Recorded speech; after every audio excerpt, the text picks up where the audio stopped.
और न भूलनी चाहिए, विशेषकर इस देश के किशोर और युवाओं को। जब व्यक्ति के अंदर पड़े हुआ तानाशाह का गुण सरफेस पर आता है, तब क्या होता है, ये इतिहास हमारी युवा पीढ़ी को समझाना पड़ेगा। आज बहुत सारे लोग संविधान की दुहाई देते हैं। मैं उनको पूछना चाहता हूं, आप किस पार्टी से आते हो, किस अधिकार से संविधान की बात करते हो? सुबह सुबह 8 बजे ऑल इंडिया रेडियो से प्रधानमंत्री जी की आवाज आई, इंदिरा गांधी की आवाज आई, राष्ट्रपति जी ने आपातकाल की घोषणा की है। जो लोग संविधान की दुहाई देते हैं, मैं उनको पूछना चाहता हूं, क्या इसके लिए संसद की सहमति ली गई थी? क्या मंत्रिमंडल की बैठक बुलाई गई थी? क्या देशवासियों को, विपक्ष को भरोसे में लिया गया था?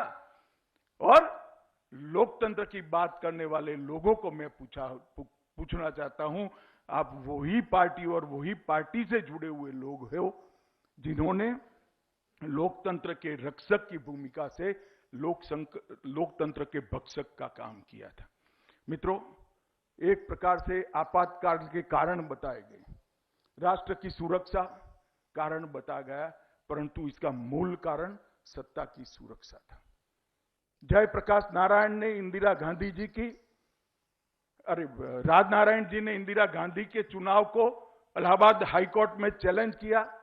इलाहाबाद हाईकोर्ट ने चुनाव को निरस्त कर दिया कि गलत तरीके से चुनाव हुआ है, सरकारी सेवाओं का उपयोग करते हुए चुनाव हुआ है।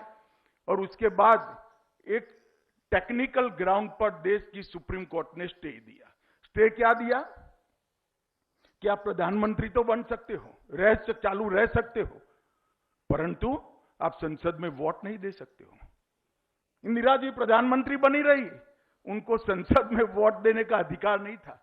संसद सदस्य के, प्रधानमंत्री के कोई पर्क्स उनको नहीं मिलते थे, परंतु वो मॉरल ग्राउंड छोड़कर प्रधानमंत्री बने रहना उन्होंने निर्णय किया। और इसका उपयोग क्या किया? इसका उपयोग उन्होंने संविधान की धाराओं का उपयोग कर ही संविधान की हत्या का काम किया और इस देश को एक लंबे आपातकाल के अंदर झोंकने का काम किया। उसकी पृष्ठभूमि में मैं ज्यादा जाना नहीं चाहता, परंतु देश में महंगाई पर छात्रों के प्रदर्शन हुए थे। गुजरात में पहले महंगाई से शुरू हुई ये लड़ाई, जब जेपी कूद पड़े, बिहार तक पहुंची। गुजरात और बिहार में छात्र आंदोलन हुए, रेलवे कर्मचारियों की हड़ताल हुई, जगह जगह पर कांग्रेस के भ्रष्टाचार पर विरोध के स्वर उठ गए। मोरारजी देसाई आमरण अनशन पर बैठ गए। ढेर सारी घटनाओं ने सत्ता के बहुमत के साथ चुनी हुई सरकार की कुर्सियां हिला दी थी। इनकी सत्ता की नींव को हिलाने का काम किया था। देश पर कोई खतरा नहीं था, देश की सुरक्षा पर कोई खतरा नहीं था। अभी भी तो बांग्लादेश का युद्ध जीते थे, देश की सुरक्षा पर कोई खतरा नहीं था, ना बाहरी था ना आंतरिक था।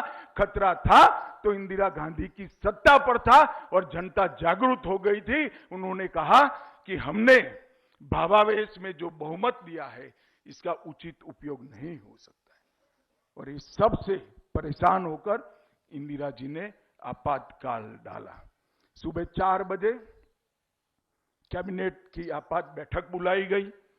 बाबू जगजीवन राम और स्वर्ण सिंह, उन्होंने बाद में बताया कि जब हम बैठक में गए, हमसे एजेंडा भी डिस्कस नहीं किया गया था और पूछा भी नहीं गया, सिर्फ इन्फॉर्म करने का काम किया।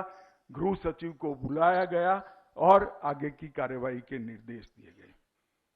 मित्रों, जिस संविधान के आधार पर इस देश को लंबे समय चलना है, तो संविधान के निर्माण के अंदर आजादी के आंदोलन में लगे हुए सभी लोग, हमारा पूरा राष्ट्रीय नेतृत्व, हर प्रकार के विचार का प्रतिनिधित्व करने वाला नेतृत्व, यहां तक भी कि राजे रजवाड़े जिनके राज्यों को विलीन होना था, उनका भी प्रतिनिधित्व कर लोकतांत्रिक तरीके से बनाई हुई संविधान सभा ने इस संविधान का निर्माण किया। और इंदिरा गांधी जी ने अनुच्छेद 352 का दुरुपयोग कर संविधान की एक धारा जो साच अर्थ में देश पर सुरक्षा पर खतरा हो तब आपातकाल के लिए बनाई गई थी। इसका उपयोग कर कर 1,10,000 विपक्षी राजनीतिक नेताओं को जेल के अंदर ठूंसने का काम, कार्यकर्ताओं, स्वतंत्र संपादक, रिपोर्टर, असंतुष्ट छात्र नेता और कई प्रकार के सर्वोदयी और अन्य रचनात्मक प्रवृत्तियों में लगे हुए नेताओं को भी जेल में डाल दिया गया। विधायिका, कार्यपालिका, न्यायपालिका, प्रेस और मीडिया, कलाकार और जन सामान्य भी क्षुब्ध होकर इस घटना को देखते रह गए। किसी को सूझा नहीं कि क्या करना है, क्या हो गया, और देखते देखते पूरा देश कारागार बन गया।